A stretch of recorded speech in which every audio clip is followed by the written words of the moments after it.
All right, guys. So hey, check this out. I'm gonna do content like this in 2026. I'm just kind of teasing at it because, as you know, I've made a commitment to making sure. Wait, make sure my framing's good. Okay, I made a commitment to making sure that I get at least 1,000 reviews in before I transition. Now we're at 1,000 reviews, but I'm not really gonna go ham until 2026. So as we finish out December, I'm really gonna focus on just getting all of as many reviews as I can in the pipeline to be able to kind of load into my video vault, because even though we're over 1,000, there's still hundreds of fragrances in my possession that I need to review and get out to you guys. But I wanted to kind of tease a lot of the more conceptual content that I'm going to be rolling out for 2026, because the reviews, once all of the existing reviews are out, I'm going to be doing reviews at a much more infrequent basis, maybe like 1 or 2 a week. We're not going to go every single day because I'm going to be focusing on the concept content. And this is one of those concepts that is important because, number one, I'm writing an ebook on it. And number two, it's a really important process to your fragrance journey in terms of really having a utility approach to your fragrances to do more with them. And so we're going to talk a little bit briefly, just briefly, about how my mind works in terms of approaching comboing and layering and things like that. We're not going to get into oils or lotion, stuff like that as much, or like hygiene and preparation, but I just want to put you guys in my mind for half a second. So let's talk about vanillas and spices, mainly like vanilla spiced type of fragrances. I'm going to show you some cheapies here that I work with. For an example, this is all hypothetical, but just so you guys can kind of start to see some of the cool stuff I'm going to dig into for 2026. This is Armaf Odyssey Homme Black Edition, which is kind of a super hybrid of, to me, Spice Bomb Extreme and kind of a Noir Extreme had a baby together. Very fresh. It's a middle of the road between the two. It's not overly intimate and warm, but it's also not so cold and airy either. It packs a punch. It's a 10 out of 10 clone in my book. Best Odyssey fragrance from the line of Armaf. Now, here we have Halloween Man Shot. It's basically just like Le Male Elixir without the lavender and no tobacco. So it's a much more Prada Luna Rosa, Valentino Uomo fresh take on the vanilla spice composition, because it still has vanilla and spices, but the spice isn't really due to tobacco or anything ashy. It's a smoother, fresher take that makes it more versatile. Then obviously we have Lattafa Kingdom, which to me is one-to-one Le Male Elixir. You know, that tobacco, vanilla, lavender, things like that. And then lastly, we have this guy right here, which nobody really talks about. I haven't even done a review on it yet. Armaf Club de Nuit Man. Not Intense Man, just Man. And this is a clone of 1 Million Parfum, I believe, which is also vanillic, sweet, spicy type of composition. So within that, in terms of picking fragrances like this, before you even get to my approach to layering and comboing, you have these various types of vanilla and spice. You have fragrances that emphasize the vanilla and spice plays the background. You have fragrances that emphasize the spice and vanilla and the sweetness is dialed down.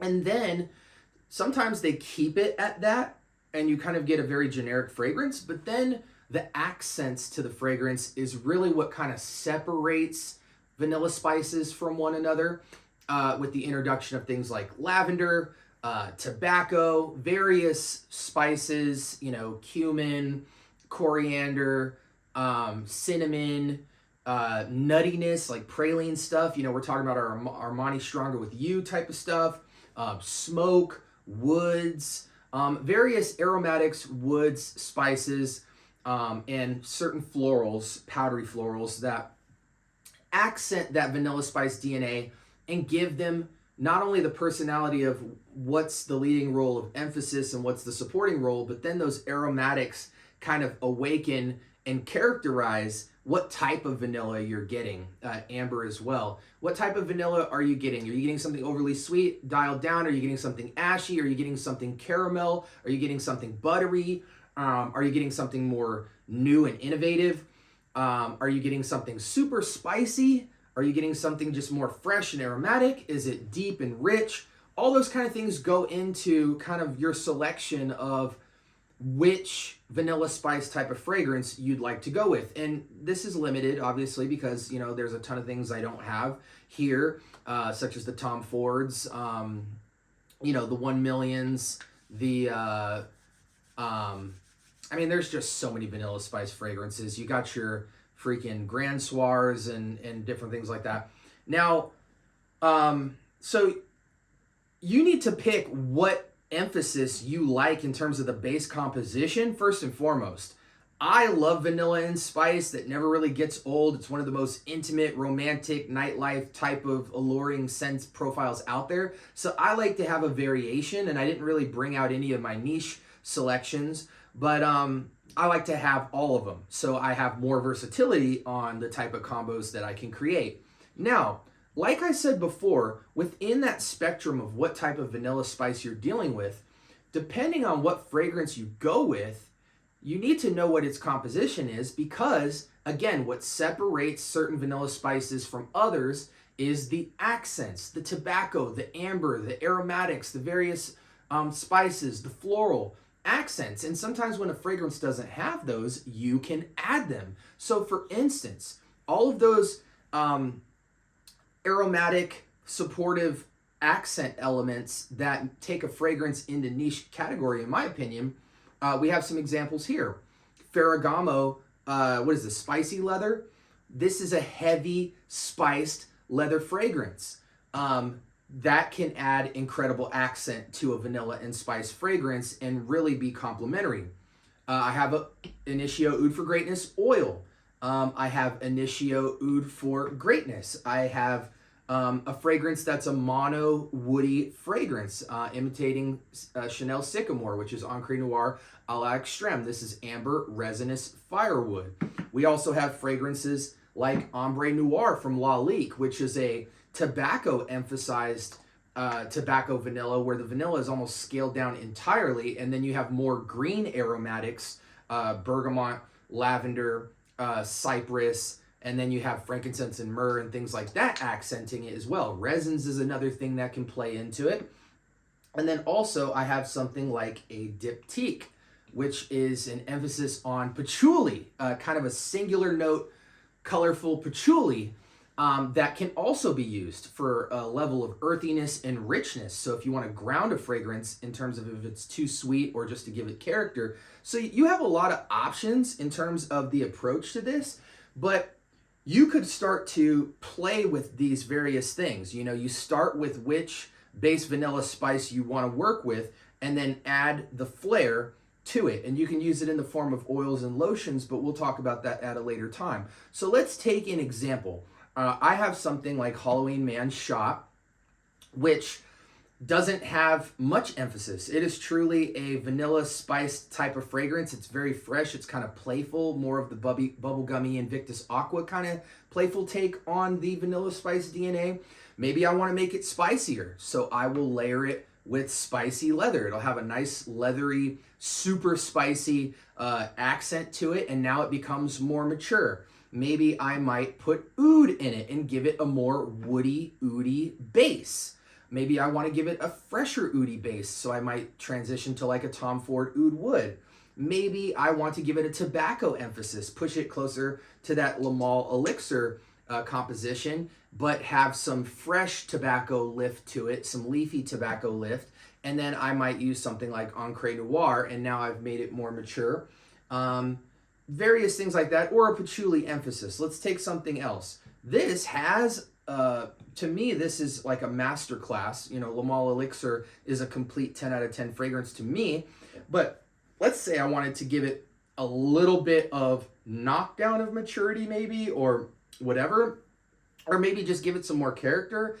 Again, I can walk through the same things and say, what does it not have? Maybe I can give it a woody emphasis and ground it more so it's less sweet. Maybe I can make it more mysterious by pulling out the oud for greatness. There's just so many different things that you can do when it comes to comboing and making a fragrance really pop. Now, in this case, a lot of these emphases type of fragrances are bringing out more mature elements or complexity to a fragrance, which is traditionally kind of associated with maturity. But there's tons of instances where you can take a mature fragrance and knock it down in terms of maturity by adding additional sweetness or lightening up the sprays. That's another thing we didn't talk about. Sometimes with these fragrances, if they're really more light and fresh, like the Odyssey Homme, maybe you want to make it heavier. So you'll combo it with something to give it weight, but you might emphasize less sprays on the actual bottle and more emphasis on the flare note to make it the leading role with just a fresh support. So there's really a ton of stuff you can do. The world is your oyster, but I just kind of wanted to wrap your guys' mind around this because just with these fragrances on the table, I can probably think of like 25 different combinations that have various emphases, you know, spices, tobaccos, lavender, mint, citrus, to give these fragrances different vibes. Maybe I want to take it from the nighttime and make it more of a daytime freshy fragrance. Maybe it's a day fragrance and I want to give it more of a nighttime or romantic feel. Maybe I want to knock down sweetness. Maybe I want to ramp up sweetness. There's just a ton of things you can do, and there's a lot of different accents. And now, not all notes and things like that have complementary accent DNA structures that give you like as many unlimited possibilities as this vanilla and spice, but we will walk through a lot of some of my favorite combos in 2026. And I make a ton of these types of combos. Again, just for you guys to know, when you're comboing a fragrance, I see we're hitting about 11 minutes, that's okay. You never want to spray two fragrances on top of each other. It completely dismantles the composition. As you know, you don't want to spray and rub or maybe a dab at the very most. But in terms of the layering, you want to put fragrances side by side and let them waft in the air and then communicate with one another. You never want to spray your layers on top of one another. A lot of you guys do that now and you don't really notice, but I assure you, if you were to take two fragrances, for instance, and let's say these two, and spray them on top of each other, it might smell good because the composition is good, but you're not really getting the full array of note palette that you could get. So try spraying them next to each other and then walk around and let that wafting communicate in the air, so that way on a molecular level nothing's getting compromised and you should have a fuller, richer, more detailed composition in the air, which should result in a better situation for your comboing. So that's some of the stuff I think through with my comboing. And again, we haven't even discussed lotions and oils, as well as like right now I'm working with complementary stuff. But what happens when I take two completely different contrasting DNA structures that somehow just work and go together? That's when it starts to get fun. If you have any questions about what I just did, please put your questions in the comment section and let me know, like, what are some of your favorite note pairings? Again, I can put together like at least 20, 25 combos just off of what's on this table. And a lot of those are already listed in my ebook that I'm creating, at least my combo ebook. For those of you that don't know, I'm putting together a 5-book ebook collector's edition series. Where I'll go into different topics that I've learned along my journey that have really helped me to understand perfumery better and make better decisions, and to just maximize my collection, whether it's cheap or super expensive. There's a lot that I've learned and a lot that I want to share. So like, comment, subscribe. More importantly, turn on that notification bell.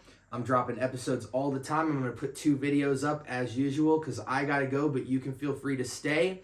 I upload so much content that you guys could literally sit around and binge all day on fragrance talk. So if you're into that, definitely stick around and let me know if you guys enjoyed this video and look forward to this type of content in 2026. All right, stay blessed. Peace.